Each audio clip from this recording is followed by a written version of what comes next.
नमस्कार, मेरा नाम ज्ञानेश्वर है और आपने देखना शुरू कर दिया है लाइव सिटीज। देखिए, बिहार में बिहार कास्ट रिपोर्ट पर सियासत तेज है। किसको फायदा, किसको नुकसान, हमने कल भी समझने की कोशिश की थी जब रिपोर्ट आई थी। और आज भी हमारे साथ जुड़ रहे हैं दिल्ली से देश के जाने माने journalist, senior journalist Ajit Dwivedi ji. Ajit ji, स्वागत है आपका। अजीत जी, बिहार में जो पॉलिटिकल पंडित हैं, वे इस बात की विवेचना करने लगे हैं फायदा किसको हुआ, और फायदे का बंटवारा लालू यादव और नीतीश कुमार के बीच भी होने लगा है। क्योंकि जो रिपोर्ट आई है उसमें पिछड़ी जाति की आबादी बताई गई 27% और अति पिछड़ी जाति की आबादी बताई गई 36%। और यदि हम पिछड़ी जाति में बात करें या बिहार की सबसे बड़ी जाति की बात करें तो 14% यादव। लेकिन अति पिछड़ी जातियों की बात करते हैं तो रहनुमाई करते हैं नीतीश कुमार। हाँ, ठीक है कि बीजेपी इसमें सेंधमारी करने की कोशिश कर रही है, लेकिन पिछड़ी जातियों में भी देखें, यादव के बाद कुशवाहा, कुर्मी, धानु, ये जो जातियां हैं वह यादवों के खिलाफ खड़ी दिखाई पड़ती है ग्राउंड जीरो पर। तो कहने वाले यह भी कह रहे हैं कि 63% पिछड़ी अति पिछड़ी जातियों को मिलाकर हो भी रहे हैं। तो यदि हम 14% यादवों को माइनस कर दें तो ये 49% एक साथ गोलबंद दिखते हैं या उनकी राजनीति होती है। तो ऐसे में यादवों को बिहार में संभलना होगा, क्योंकि यादवों के बारे में कहा जाता है कि नए सामंत जो मिजाज है, जिस तरीके से दिखाई हुए पड़ते हैं, व्यवहार करते हैं और जिन चर्चाओं में वे रहते हैं, उन्हें संभलना होगा। और यदि वे नहीं संभले तो बिहार की सबसे बड़ी जाति होने के बाद भी नुकसान में ही रहेंगे। और ये 49% वाले नीतीश कुमार कोशिश करेंगे कि हम अपने वोट बैंक को, जिसके बूते उन्होंने लालू यादव, नीतीश कुमार से सत्ता छीनी थी, उन्हें फिर से गोलबंद कर ले। तो फायदे का बंटवारा बिहार में विवेचना चल रही है। आप स्पष्ट करना चाहेंगे, क्योंकि तेजस्वी यादव के लिए भी चुनौती है कि यदि यादवों ने अलबलाना बंद नहीं किया तो उनके साथ दूसरी जातियां, दूसरी पिछड़ी जातियां और अति पिछड़ी जातियां शायद खड़ी न हो। अजीत जी। ज्ञानेश्वर जी, हम लोग बात इससे शुरू करें कि किसको फायदा होगा। इतनी बड़ी जी। एक्सरसाइज हुई है, ये बहुत बड़ी एक्सरसाइज है और इस तरह की एक्सरसाइज पहली बार हुई है। जी। ये जो कहा जा रहा है कि 2011 की जनगणना हुई थी और उसके बाद जो सोशियो इकोनॉमिक सर्वे हुआ था, उसके आंकड़े तो आए नहीं, तो उस पर क्या कहा जाए कि ऐसा पहले हुआ है, नहीं हुआ है। तो उस जी। लिहाज से ये बड़ी कवायद थी, बड़ी एक्सरसाइज थी और इसकी रिपोर्ट बहुत मायने वाली है। राजनीतिक रूप से भी बहुत महत्व वाली है, सामाजिक रूप से भी बहुत महत्व वाली है और प्रशासनिक रूप से भी बहुत महत्व वाली है। आई थिंक वाली रिपोर्ट है ये, गवर्नेंस के लिहाज से भी, पॉलिटिक्स के लिहाज से भी। तो इसका फायदा किसको होगा? इतनी बड़ी जी। एक्सरसाइज हुई है तो इसका फायदा किसको होगा? अब देखिए कि कोई भी सरकार जिसके मुखिया नीतीश कुमार जैसे सीजन्ड पॉलिटिशियन हो, मंजे हुए राजनेता हो, तो कोई भी सरकार इस तरह की एक्सरसाइज बिना किसी मकसद के नहीं करती है, बिना किसी लॉन्ग टर्म गेन के को देखे बिना नहीं करती है। उसकी अगर सरकार की नजर में कोई बहुत दूरगामी फायदा इसको इसका नहीं दिख रहा होता तो ये एक्सरसाइज नहीं किया जाता, क्योंकि अगली अगली जनगणना होती है, दबाव बनाते रहते कि जनगणना करिए। तो इसका जी। बड़ा दूरगामी असर है और वो शुद्ध रूप से वो उसका फायदा जो है वो नीतीश कुमार को होने जा रहा है। उनकी नीतीश पार्टी कुमार को होने जा रहा है। और नीतीश कुमार को होने जा रहा है। इस पूरी एक्सरसाइज का फायदा पूर्ण रूप से नीतीश कुमार को होने जा रहा है। और जी। वो कैसे हो रहा है, इसको चरणबद्ध तरीके से हम लोग समझते हैं। जैसा एक फिगर आपने दिया कि अति पिछड़ी जातियां जो हैं वो 36% है और जी। इन 36% जातियों के एकमात्र नेता नीतीश कुमार है। अब जरूर थोड़े पिछले कुछ समय से कुछ जातियों की पार्टियां बनी हैं और उसके नेता निकले हैं, उभरे हैं या उभरने की कोशिश में हैं। जैसे उपेंद्र कुशवाहा ने एक अलग पॉलिटिक्स की थी अपनी, लेकिन वो बार बार पार्टी बनाते हैं, फिर मर्ज करते हैं, फिर पार्टी बनाते हैं, तो वो थोड़ा डिसओरिएंटेड हुए। लेकिन एक कोशिश उनकी है कि हुई, एक कोशिश मुकेश सहनी की भी हुई कि वो अपनी एक पार्टी बनाए और उनकी उनकी पार्टी की तरफ से बड़ा फिगर दिया जा रहा है कि तमाम जो निषाद मिलाकर के जो समूह है वो 8-9% हो जाएगा, 10% हो जाएगा। जी। लेकिन इसके अलावा कोई बड़ी राजनीति नहीं हुई है बिहार में जातियों की। जब जातियों की इस तरह की संख्या होती है तो ज्ञानेश्वर जी क्या होता है कि हर जाति की अपनी एक ताकतवर पार्टी बनती है। जैसे तमिलनाडु में बनी है, बनियार की एक पार्टी है जो पीएम के है, वीसीके है, दलित की पार्टी है, जो अन्ना डीएमके है वो एक अलग जाति की पार्टी है। तो इस तरह की जातियों की पार्टियां बिहार में नहीं बनी है, इसलिए नीतीश कुमार उसके नेता बन गए, एकमात्र नेता, एक छत्र नेता बन गए अति पिछड़ी जातियों के। थोड़ा और विस्तार से इस पर बात करें हम लोग ज्ञानेश्वर जी, जी तो जी इसकी कोशिश अति पिछड़ी जातियों के नेता नीतीश कुमार बने रहे, इसकी कोशिश वो 1990 से कर रहे हैं। 33 साल से आप दूरगामी, आप ये देखिए कि कितनी दूरदृष्टि रखी थी नीतीश कुमार ने। वो 1994 में उन्होंने अलग होकर के समता पार्टी बनाई, लॉकुश का समीकरण बनाया था उसमें, सिर्फ लॉकुश का समीकरण। फिर बीजेपी उनके साथ जुड़ी और बीजेपी को साथ लेकर के उन्होंने एक जातियों का बड़ा ताना बाना बुना, जिसमें तमाम जो अति पिछड़ी जातियां हैं, या यूं कहें कि जितनी गैर यादव पिछड़ी जातियां थी, वो सब उनके अम्ब्रेला के नीचे आ गई। और उसके बाद वो जितने दिन तक मुख्यमंत्री रहे नीतीश कुमार, उन्होंने प्रयास करके एक भी अति पिछड़ी जाति का नेता नहीं उभरने दिया बिहार में, न अपनी पार्टी में, न भारतीय जनता पार्टी में, न किसी भी दूसरी पार्टी में। जी, ये आपने भी इस बात को मार्क किया होगा। और बिल्कुल बिल्कुल। आज भले सुशील कुमार मोदी जो भी दावा कर रहे हों, लेकिन इस खेल में नीतीश कुमार के साथ सुशील मोदी भी शामिल थे कि कोई सवर्ण नेता न उभरे, न बीजेपी में, न जेडीयू में, कोई अति पिछड़ा नेता न उभरे। ये पूरी कोशिश की गई, किसी को नेता नहीं बनने दिया गया, किसी जाति का नेता नहीं बनने दिया गया। और जब लगा कि शकुनी चौधरी के पास कोयरी वोट बहुत ज्यादा है और वो बड़े नेता हो जाएंगे, तो उनको किसी न किसी तरह से किनारे कर दिया गया। तो कोई नेता नहीं बनने दिया नीतीश कुमार ने। आज उनको उसका फायदा दिख रहा है कि किसी भी कास्ट का कोई लीडर नहीं है, जो अति पिछड़ी जातियों में किसी कास्ट का कोई लीडर नहीं है किसी पार्टी के पास। बीजेपी को ये बात बहुत बाद में समझ में आई कि ये क्या खेल हो रहा है। जी तो जब समझ में आई बात, तब भी बीजेपी गलत रास्ते पर चली गई। आपने भी देखा होगा कि जब समझ में आई कि हमको अपना पिछड़ा लीडरशिप खड़ा करना चाहिए, तो बीजेपी ने को ये भ्रम हो गया, पता नहीं कैसे ये भ्रम हो गया कि हम यादव का वोट तोड़ सकते हैं। और वो यादव पॉलिटिक्स में बीजेपी घुस गई। जब भूपेंद्र यादव वहां प्रभारी हुए, तो रामकृपाल यादव को केंद्र में मंत्री बनाया गया, नित्यानंद राय वहां अध्यक्ष हुए। बिहार प्रदेश की सरकार में सुशील मोदी के बाद सबसे इंपॉर्टेंट मिनिस्टर नंद किशोर यादव हुए। दिल्ली में सबसे सम्मानित जो एमपी बिहार के हुए वो हुकुमदेव नारायण यादव हुए। तो बीजेपी ने ये पॉलिटिक्स शुरू कर दी। ये पता नहीं कैसे ये भ्रम था, लेकिन इसका रत्ती भर फायदा नहीं हुआ। कोई यादव वोट टूट करके बीजेपी के साथ नहीं गया। तब जाकर के फिर बीजेपी ने अपना शुरू किया, तो दूसरे लोग बाद में देखा आपने, रेणु कुमारी, रेणु देवी और ये तारकिशोर प्रसाद या प्रेम कुमार वगैरह जो हुए, लेकिन नेता कोई इमर्ज नहीं हुआ बीजेपी में, जेडीयू में भी नहीं हुआ। तो अति पिछड़ी जो जातियां हैं उसके इकलौते नेता नीतीश कुमार है। 36% वोट है। आप उसमें से अगर जो 4.2% कोयरी का वोट थोड़ा अलग भी करते हैं, धानु का भी वोट अलग करते हैं, तब भी 30% के करीब वोट है जिसके वो अकेले नेता है। उसके बाद जो उन्होंने दूसरा खेल किया वो था महादलित का। जी नहीं अजीत जी, हम रोकते हैं, अजीत जी हम रोकते हैं। कुर्मी और मतलब कोरी और धानु तो पिछड़ी जातियों में आ गए ना। अति पिछड़ी जातियों में तो 36% तो बिल्कुल सलामत है ना। हाँ, वो पूरा 36% नीतीश कुमार के साथ है। और जो पिछड़ी, अभी आपने जो 49% कहा, हम वो 36% की नहीं, जो 49% है, जो आपने कहा कि 14% अगर हटा देते हैं यादव को पिछड़ी जाति में से, 14% यादव हटा दे और वहां से लेते हैं अगर जो बचा हुआ है 12%, और इधर जोड़ते हैं 36%, 13% जोड़ते हैं 36%, तो 49% होता है। उस 49% में से वो 6% वोट हम लोग अगर मान लीजिए कि हटाते हैं, कि कोई वोट बीजेपी के साथ जाता है, कुछ उसका बड़ा हिस्सा जाता है सम्राट चौधरी के साथ, तो उसको मान के चलें, तब भी एक मेजर वोट नीतीश कुमार के साथ रहता है। जो सबसे बड़ा वोट है, जो सबसे बड़ा, एक तरह से वो 49 में से 6 हटा दीजिए, तब भी 43% वोट उनके पास, अकेले नेता है जिसके वो अकेले नेता, उसमें किसी जाति का कोई नेता इमर्ज नहीं हुआ अभी। एक मुकेश सहनी अपवाद के तौर पर आप रख सकते हैं, लेकिन कोई नेता इमर्ज नहीं हुआ है उस 43% वोट का। अब जो दूसरा खेल है जिस पर हम आ रहे थे, उसमें वो है महादलित का। आप देखिए, दलित और महादलित, अब 20% के करीब वोट है दलित का।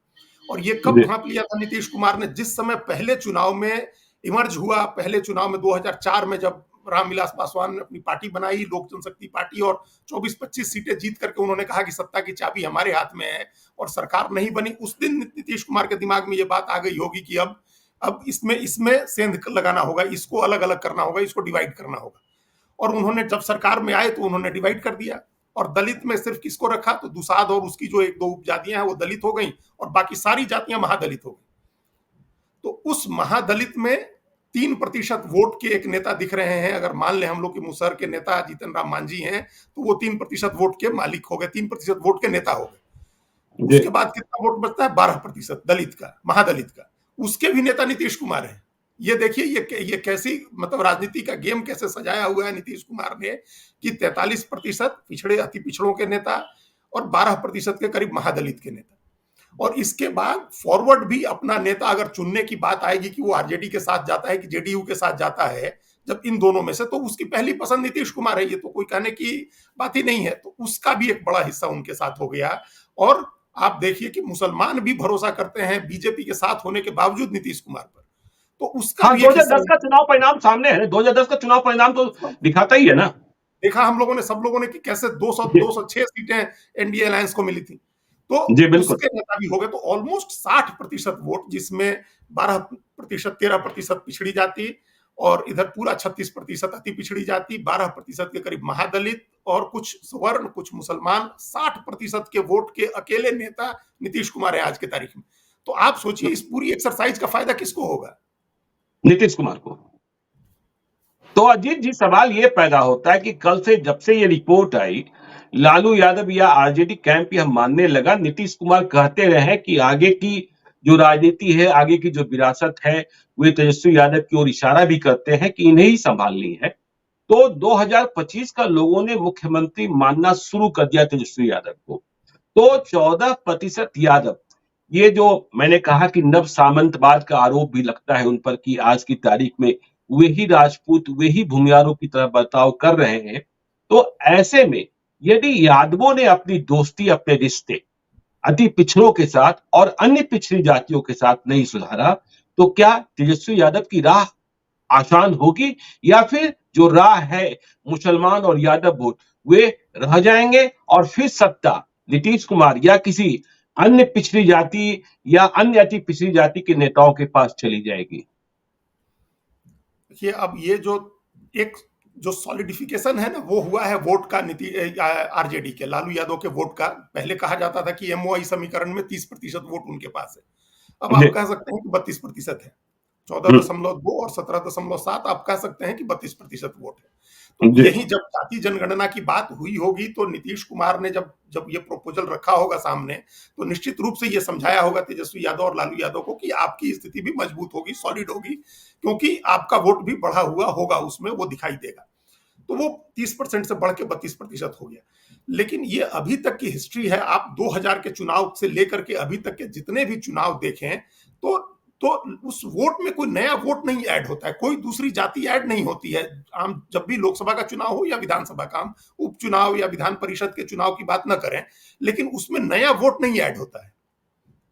तो ये इस वजह से नहीं ऐड होता है क्योंकि 20 साल के राज में, 15 साल, मतलब आप 1990 से 2005 का 15 साल का लगातार राज, और उसके बाद भी 5 साल लालू यादव केंद्र में मंत्री ही थे। तो एक सरकारी जाति का एक तमगा लगा यादव जाति के ऊपर, और वो अपने आप होता है। वो ऐसा नहीं है कि नेता के कहने से वो हुड़दंग कर रहे हैं, या नेता के कहने से वो ग्राउंड लेवल पर, ग्राउंड जीरो जो आपने कहा, वहां ज्यादती कर रहे हैं कमजोर जातियों के ऊपर। वो नेता नहीं कहता, नेता क्यों कहेगा इस बात को, लेकिन जी वो अपने आप होता है, सत्ता का चरित्र होता है ये। जब भी उत्तर प्रदेश में समाजवादी पार्टी की सरकार होगी, तो इस तरह की घटनाएं लोग देखते हैं। हरियाणा में ओम प्रकाश चौटाला की पार्टी की सरकार होती है, लोग इस तरह की घटनाएं देखते हैं। तो वो जो होता है, और इसकी वजह से क्या होता है कि जमीन पर जो दूसरी कमजोर जातियां हैं वो डरती हैं, वो उनको खतरा, असुरक्षा महसूस होता है। जिस तरह से पहले सवर्ण जातियों से होता है, जिसको लेकर के आपने देखा कि अभी कितना विवाद हुआ ठाकुर का कुआं के ऊपर, तो वो ठाकुर जी वही है, आज के ठाकुर वो है जिनकी सरकार रही। तो वो एक उस वजह से उनके साथ कोई नया वोट नहीं जुड़ता है ग्राउंड पर। तो जब तक कोई प्लस नहीं होगा, एमवाई प्लस नहीं होगा, जब जब पिछले समय, थोड़े दिन पहले जब ये विधान परिषद के चुनाव हुए थे और 5 भूमिहारों को टिकट दिया था आरजेडी ने, तो ये कहा गया था कि अब ये माई नहीं भूमाई हो गया है। ये कहा गया था, ये चर्चा हुई थी, आपने भी सुनाई होगा, आपने देखा जी, होगा, बिल्कुल। चलाया होगा, दिखाई आपने। जी भूमाई हो गया, इसमें भूमिहार मुसलमान यादव का समीकरण हो गया। लेकिन वो विधान परिषद का समीकरण होता है, उसमें सब पैसे वाले या मजबूत लोग खड़े होते हैं, और वो भी लोकल बॉडीज के चुनाव थे जिसमें वोट खरीदे जाते हैं, चारों तरफ से मैनेज किए जाते हैं, खरीद फरोख्त बहुत होती है।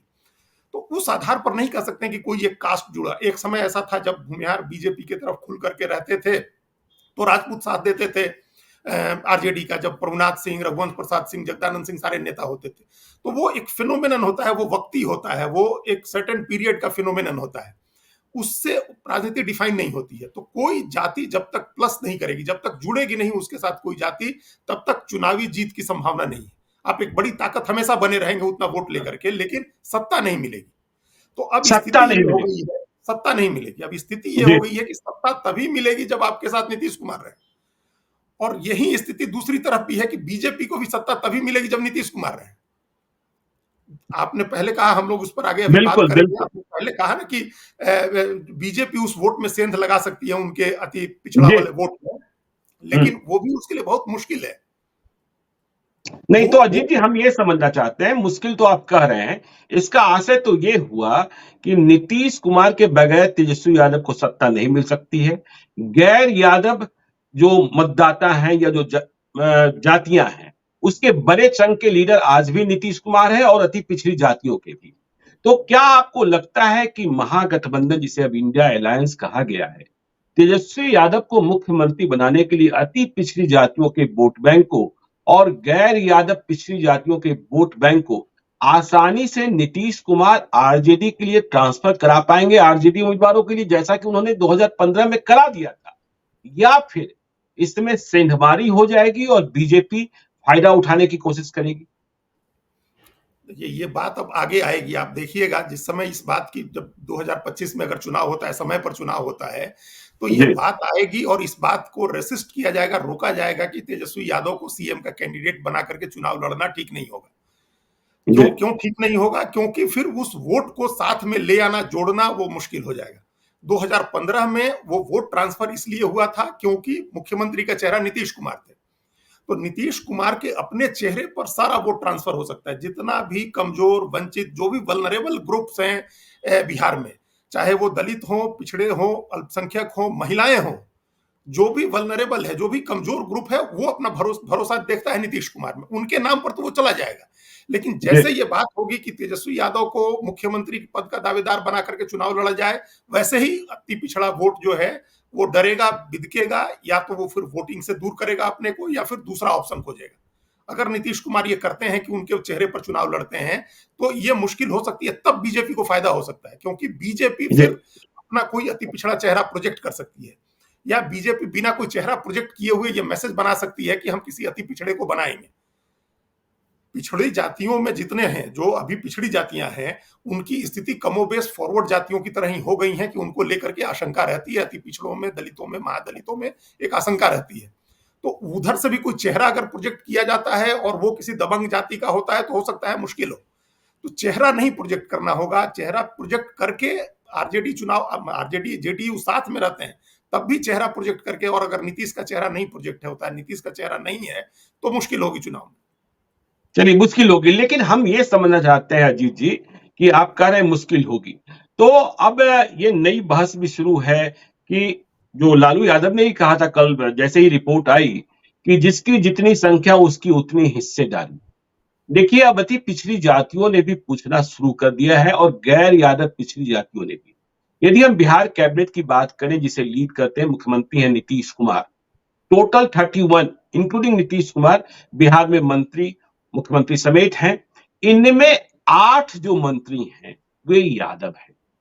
तेजस्वी यादव, तेज प्रताप यादव, सुरेंद्र यादव, ललित यादव, रामानंद यादव, जितेंद्र कुमार राय, चंद्रशेखर, विजेंद्र यादव, ये सारे मंत्री जो हैं यादव हैं, जबकि आबादी 14% है। तो फिर अति पिछड़े पूछ रहे हैं कि 31% में ये 14 कैसे आ गए, कहां से आ गए? ये बड़ा सवाल। अब तो चूंकि जातियों की गणना हो गई है, हिस्सेदारी और भागीदारी की बात होगी, तो ऐसे सवाल तो सामने आएंगे और इनसे टकराना होगा तेजस्वी यादव को भी। देखिए, ये अभी शुरू हो गई है, ये बात आप ठीक कह रहे हैं कि ये मांग जी। उठेगी कि अति पिछड़ों का प्रतिनिधित्व बढ़ाया जाए, पिछड़ों में जी। जो दूसरी जातियां हैं उनका प्रतिनिधित्व बढ़ाया जाए, और यहां तक बात उठेगी कि मुसलमान का प्रतिनिधित्व बढ़ाया जाए। अभी कई जी। लोगों ने अपील की है, कांग्रेस के नेताओं ने अपील की है, और स्वतंत्र पत्रकारों को हमने देखा है जिन्होंने ट्वीट करके एक्स अकाउंट पर अपने लिखा है कि 14% मुसलमान, 14% यादव है और 18% मुसलमान है।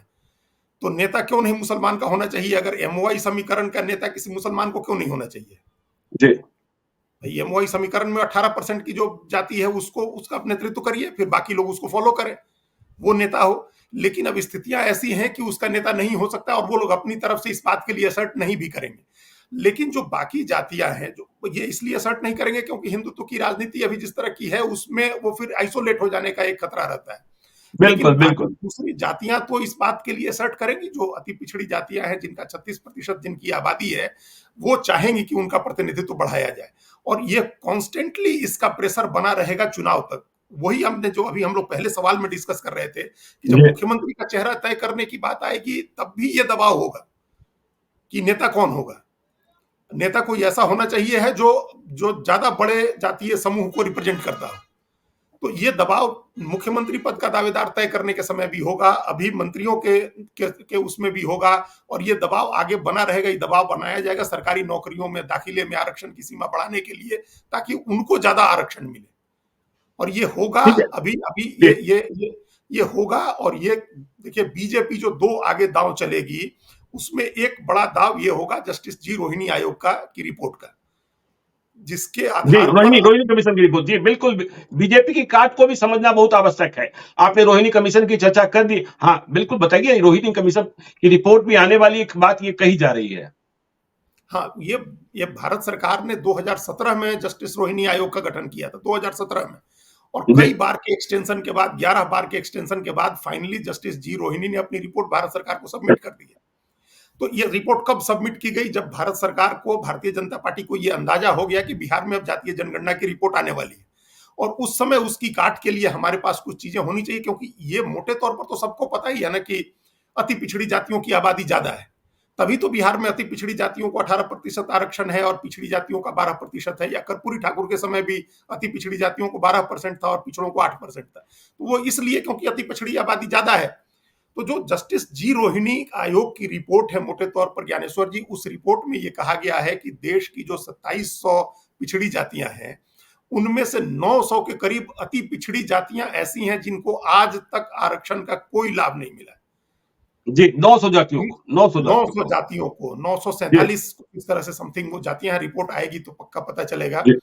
हुँ। लेकिन 900 से ज्यादा जातियां हैं। आप सोचिए 30 साल से आरक्षण की व्यवस्था लागू है मंडल आयोग की रिपोर्ट के आधार पर 1993 से, और उसमें 900 से ज्यादा जातियां हैं जिनके एक व्यक्ति को सरकारी नौकरी नहीं मिली है, एक सिंगल आदमी को नहीं मिली जी। है। और उस अच्छा। रिपोर्ट में हाँ, एक सिंगल आदमी को सरकारी नौकरी नहीं मिली है उस आरक्षण के तहत, क्योंकि जी। उनके यहाँ ना शिक्षा है ना कोई साधन ही नहीं है, शैक्षणिक और सामाजिक रूप से वो अत्यंत पिछड़े हैं।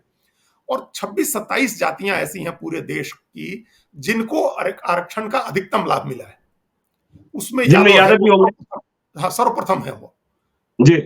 सर्वप्रथम जो जाति है वो यादव है। उत्तर प्रदेश में, पश्चिमी उत्तर प्रदेश में जैसे जाट हैं, फिर कुछ मराठे हैं, उधर जो जातियां आती हैं ओबीसी में महाराष्ट्र की, या जो कुणबी वगैरह जो जाति है, जो जिनका सामाजिक और शैक्षणिक रूप से जो सक्षम है, जो जातियां पैसे से भी और सामाजिक प्रतिष्ठा जिनको प्राप्त है, जैसे कुर्मी है, कोयरी है, तो इनका आरक्षण कम करने और अति पिछड़ी जातियों में ऐसी जातियां जिनको किसी तरह के आरक्षण का अभी तक कोई लाभ नहीं मिला है, उनका आरक्षण बढ़ाने की बात होगी। और वो अगर बीजेपी जस्टिस रोहिणी आयोग की रिपोर्ट एक्सेप्ट हो गई है, उसको सार्वजनिक करती है और उस आधार पर ट्विक करती है आरक्षण की पॉलिसी को, उस आधार पर उसको बदलती है, उसमें सुधार करती है, तो ये एक बड़ा दाव होगा जो बीजेपी चल सकती है आगे इसकी काट में।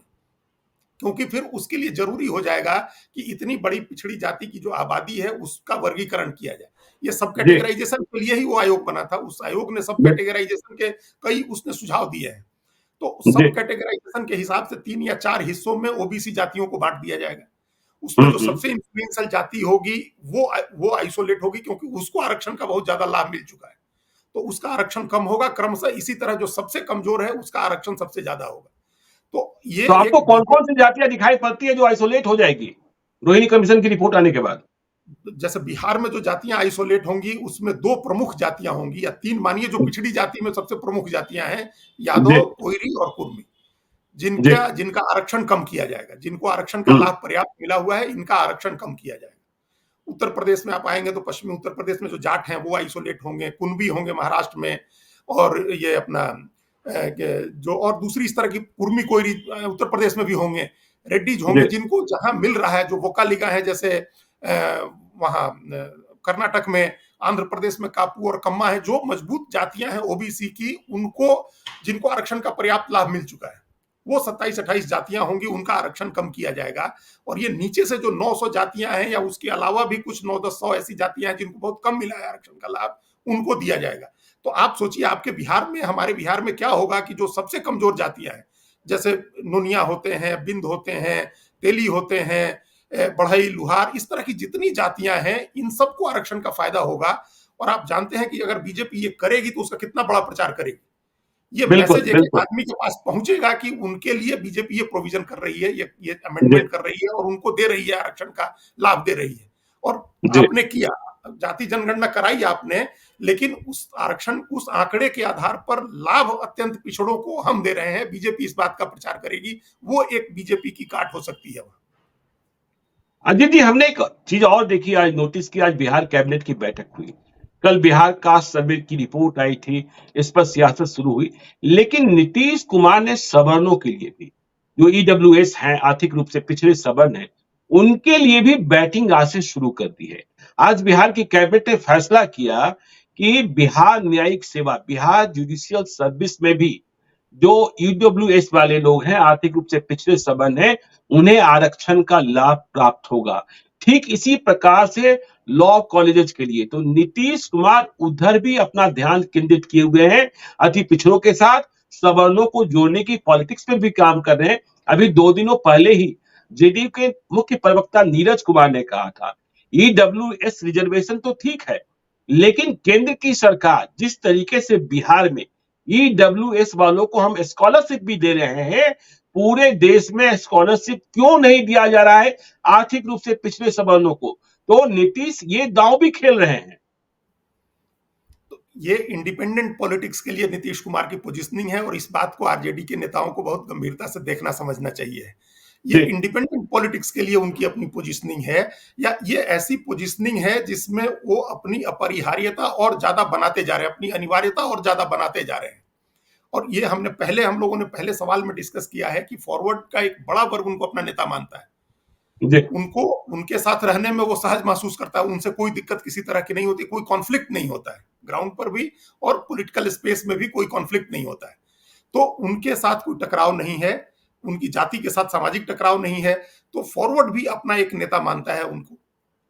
और उन्होंने एक ऐसा काम कर दिया है कि बीजेपी के पास बिहार में भी आप चिराग लेकर के खोजिएगा तो फॉरवर्ड नेता नहीं दिखेगा, ऐसा जिसका पैन बिहार पहुंच हो, पकड़ हो। जी। हुँ, आरजेडी में भी नहीं है और बीजेपी हुँ, में भी नहीं है। और ये देखिए कितनी होशियारी से ये काम उन्होंने किया कि न बीजेपी को सवर्ण की पॉलिटिक्स करने दी उन्होंने, और न सोशल इंजीनियरिंग करने दी। तो वो सोशल इंजीनियरिंग जो हो सकती थी अति पिछड़ा की, उसके भी नेता वही हो गए, और सवर्ण के भी नेता नीतीश कुमार हो गए। बीजेपी को उस वोट के लिए भी उनके ऊपर डिपेंडेंट रहना होगा आगे आने वाले समय में, जिस तरह की वो पॉलिटिक्स कर रहे हैं। अभी जो उन्होंने ये जो दाव चले, उस वोट के जी। लिए जो सबसे कोर वोट है बीजेपी का, हुँ, जो हुँ। पूरी तरह से बीजेपी के साथ रहता था, और कई मौकों पर ऐसा भी हुआ कि इनसे ज्यादा वोट बीजेपी को उसका मिला।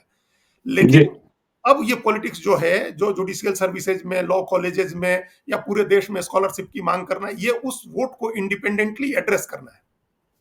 बीजेपी चलिए की एडजस्ट कर रहे हैं। जी, बीजेपी पर हम लोगों ने थोड़ा अभी इस मामले में, इस चूंकि हम लोग फायदे की बात कर रहे हैं, तो बीजेपी पर थोड़ी कम चर्चा हुई है। 1 मिनट में जी, हम आपको बता दें कि बीजेपी ने कहा किस तरह से गलतियां करते गए वो लोग, या नीतीश कुमार ने करवाई उनसे। जो जी, सोशल इंजीनियरिंग उत्तर प्रदेश में कर रही थी बीजेपी, या जो सोशल इंजीनियरिंग मध्य प्रदेश में कर रही थी, वो क्यों नहीं किया बिहार में उसने। उत्तर प्रदेश में पहला नेता, पहली सरकार बनी, मुख्यमंत्री कल्याण सिंह बने, लोधी जाति के होते थे वो, और विनय कटियार, ओम प्रकाश सिंह जैसे बड़े पिछड़े नेता थे, कुर्मी और ये सब बड़े नेता थे ये लोग। मध्य प्रदेश में उमा भारती को आगे करके चुनाव लड़ा, दावेदार बना करके सीएम बनाया, और तीनों मुख्यमंत्री पिछड़ी जाति के हुए। आप बिहार में 90 के दशक के बीजेपी के नेताओं के नाम देखिए। जब कैलाशपति जी वहां संभालते थे पार्टी को, तो कैलाशपति मिश्र नेता होते थे 90 में, अपने लालमुनि चौबे होते थे, अश्वनी चौबे होते थे, शैलेंद्र नाथ श्रीवास्तव होते थे, यशवंत सिन्हा होते थे, सब फॉरवर्ड नेता थे एक लाइन से। और एक पिछड़ा चेहरा आगे था सुशील मोदी का। तो नीतीश कुमार ने इसको चलाए रखा बड़ी होशियारी से, कि जी, न पिछड़ी राजनीति कर सकी बीजेपी, अति पिछड़ी मतलब, और न फॉरवर्ड जी। राजनीति कर सकी। और दोनों वोट के नेता नीतीश कुमार। चलिए, तो आखिरी सवाल ये लेते हैं अजीत जी, कि नीतीश कुमार ने होशियारी की। लेकिन तेजस्वी यादव को यदि आगे जाना है तो उन्हें यादवों के मतवालेपन को, नव सामंती मिजाज को संभालने की कोशिश करना होगा और उन्हें यादवों से कहना होगा कि जो गैर यादव पिछड़ी जातियां हैं, अति पिछड़ी जातियां हैं, उनके साथ आप दोस्ताना संबंध बनाएं। और दूसरी बात कि नीतीश कुमार के साथ रिश्ते बने रहना चाहिए। यदि नीतीश कुमार के साथ रिश्ते खराब हुए तो फिर सत्ता तो दूर चली जाएगी। और आपने एक यह रिमार्क्स भी कह दिया कि तेजस्वी यादव को प्रोजेक्ट कर बिहार को अपने हिस्से में नीतीश कुमार नहीं बचा पाएंगे। ये तेजस्वी यादव ने इसकी कोशिश शुरू की है। पिछले कुछ समय से आप भी देख रहे होंगे कि उन्होंने कोशिश की है दूसरे समुदायों तक पहुंचने की, जिसको जी आउटरीच प्रोग्राम कहते हैं। वो आउटरीच प्रोग्राम उन्होंने अपने लेवल पर चलाया हुआ है। मनोज झा को राज्यसभा उन्होंने भेजा, उन्होंने अमरेंद्र सिंह को राज्यसभा में भेजा, उन्होंने कांग्रेस के अखिलेश सिंह को भी राज्यसभा पहुंचने में मदद की, उन्होंने एमएलसी के चुनाव में अगली जातियों के उम्मीदवार उतारे। वो अपनी तरफ से उन तक पहुंचने की कोशिश कर रहे हैं। वो दूसरी जातियों को, वो अन्य पिछड़ी जातियां जो हैं उन तक भी पहुंचने की अपनी तरफ से कोशिश करेंगे, जैसे उत्तर प्रदेश में अखिलेश यादव कर रहे हैं। उन्होंने अभी जो प्रदेश कमेटी बनाई है उसमें 55 पदाधिकारी उन्होंने बनाए सिर्फ अन्य पिछड़ी जातियों के, गैर यादव पिछड़ी जातियों के। अखिलेश यादव ने उत्तर प्रदेश में। तो उस तरह की कोशिश तेजस्वी यादव भी करेंगे। लेकिन मुश्किल ये है कि जो ग्राउंड लेवल पर सोशल कॉन्फ्लिक्ट है वो 2 दिन 4 दिन या 2 4 10 बरस का नहीं है। वो हिस्टोरिक है, वो कॉन्फ्लिक्ट पुराना है। जब जी आरजेडी सत्ता में नहीं थी, उसकी सरकार नहीं थी, लालू यादव मुख्यमंत्री नहीं बने थे, तब भी ग्राउंड पर एक कॉन्फ्लिक्ट था अन्य पिछड़ी जातियों के साथ, यादवों का, उर्मियों का भी था, कोयरी का भी था। ये जो मजबूत जातियां जो भी रही हैं बिहार में, सामंत हमेशा भूमिहार राजपूत ही नहीं रहे, ये जातियां भी सामंत रही, बहुत मजबूत रही। और जिस जी एक नरसंहार की सबसे ज्यादा चर्चा होती है बेलछी की पूरी दुनिया में, वो तो महतो, महावीर महतो का गिरोह था जिसने हत्याएं की थी। बिल्कुल तो बिल्कुल। ये तो उस समय का कॉन्फ्लिक्ट है, ये ग्राउंड लेवल पर कॉन्फ्लिक्ट है, सोशल बहुत ज्यादा एक कॉन्फ्लिक्ट है, जिसको दूर करने के लिए एक रिकॉन्सिलिएशन का एक बड़ा प्रोग्राम चलाना होगा। तेजस्वी यादव को खुद आउटरीच करना होगा लोगों तक पहुंचने के लिए। उनके पास उम्र है, लंबी राजनीति है उनकी, वो बहुत लंबे समय तक अभी यंग है, अभी उनको राजनीति करनी है। तो उनको सत्ता ट्रांसफर तब हो सकती है जब अगली बार नीतीश कुमार जीत करके दे दें, जी और जीत करके दे दें। उसके बाद वो ऐसी राजनीति करें जैसी राजनीति लालू यादव ने 1990 में की थी, कि पिछड़ों के मसीहा हो गए, हर जाति का आदमी उनकी सरकार में हो, हर जाति को बराबर तरजीह मिले, उस तरह की राजनीति करें। अभी की स्थिति में, सिर्फ अभी की स्थिति में इमीडिएट स्विच नहीं होता है कि आप दबाएंगे और स्विच ऑन ऑफ हो जाएगा, कि एकदम से आपके साथ जातियां जुड़ जाएंगी। उसके लिए लंबा समय चाहिए है, काम करना होगा। और वो अब पूरी तरह से नीतीश कुमार के सद्भाव पर निर्भर है कि नीतीश कुमार चुनाव जीत करके सत्ता उनको सौंप दें, उनको मुख्यमंत्री बना दें। उसके बाद ये राजनीति वो करके और अपने को स्टैब्लिश कर सकते हैं। उसके पहले हमको बड़ी मुश्किल ये चीजें लग रही हैं कि आगे बढ़ेंगी जैसे। चलिए, नीतीश कुमार के सद्भाव पर तेजस्वी यादव का भविष्य निर्भर है। इस बात के साथ ही इस चर्चा को हम समाप्त करते हैं। बहुत बहुत धन्यवाद अजीत द्विवेदी जी। हम अपने दर्शकों से कहते हैं कि यदि अब तक आपने हमारे यूट्यूब चैनल लाइव स्ट्रीम को सब्सक्राइब नहीं किया है तो जरूर कर लीजिएगा। और यदि इस वीडियो को आप फेसबुक पेज के माध्यम से देखें तो पेज को लाइक कीजिएगा, ट्विटर पर भी हमें फॉलो कीजिए। धन्यवाद।